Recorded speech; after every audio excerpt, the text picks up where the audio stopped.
Buenos días. Hoy vamos a hacer un ejercicio muy interesante en el que tenemos una gráfica de presión, volumen, la presión en la atmósfera y el volumen en litros, de una masa de gas ideal que inicialmente se encontraba en el punto A, tenemos aquí en este punto, a una temperatura de 25 grados centígrados. Y nos pide que calculemos la temperatura en B, en C y en D. ¿Cómo lo vamos a hacer? Primero vamos a hacer de A a B. Este es un proceso a volumen constante, que es un proceso isocoro. Y como es un gas ideal, pues aplico la ley de Gay-Lussac. ¿Qué dice esta ley? Que cuando el volumen es constante, la presión y la temperatura, no, para una misma cantidad de gas, la presión y la temperatura son dos magnitudes directamente proporcionales. Es decir, si una aumenta, la otra aumenta, y si una disminuye, la otra disminuye.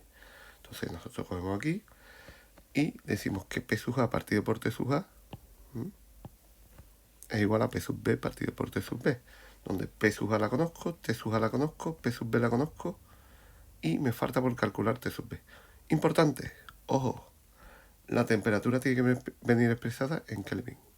Entonces lo que hago es convertir 25 grados centígrados a Kelvin. Y nosotros sabemos que la temperatura en Kelvin es igual a 273 más la temperatura en grados centígrados. Sustituimos y nos sale 298. 273 más 25 serían 298 Kelvin. Importante no poner grados Kelvin, porque se dice Kelvin. Una vez que hacemos esto, nos sale que la temperatura es de 596 Kelvin. Si veis, es totalmente lógico. ¿Por qué? Porque yo paso de 0,5 atmósfera a 1 atmósfera. ¿Qué ha hecho la presión? La presión se ha duplicado. Si la presión se duplica, ¿qué tiene que hacer la temperatura? Duplicarse también, por lo tanto es el doble. Vámonos al proceso BC. El proceso BC, si miramos, BC, vemos que la presión es constante. Antes no lo dije, pero en el AB el volumen era constante. Ahora en BC la presión es constante. Cuando la presión es constante hablamos de un proceso isobárico. Y como es un gas ideal, aplico la ley de Charles.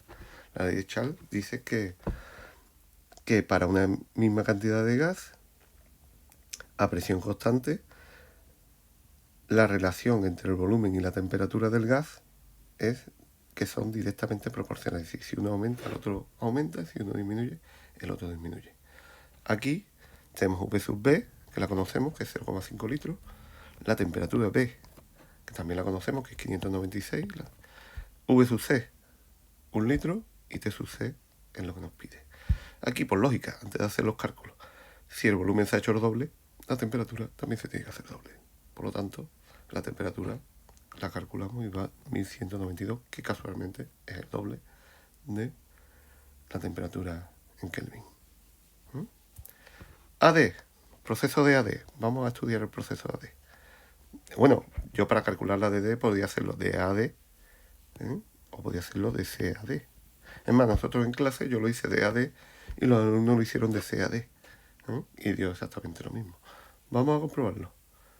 De AD es un proceso que, si veis, la presión permanece constante. Es un proceso isobárico. Vuelvo a aplicar la ley de Gay-Lussac.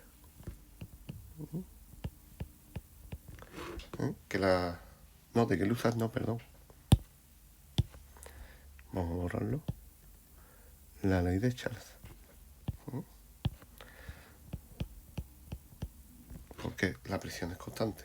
Y la presión constante para una misma, como la cantidad de gas no varía, el volumen y la temperatura son directamente proporcionales. Aquí, ¿qué hace el volumen? Que pasa de 0,5 litros a 1 litro.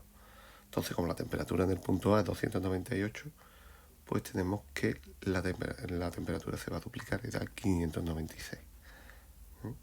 Con lo cual vemos que es un problema bastante interesante en el que hemos aplicado las leyes de los gases, la ley de Charles y la ley de Gay-Lussac, para procesos a volumen constante y a presión constante.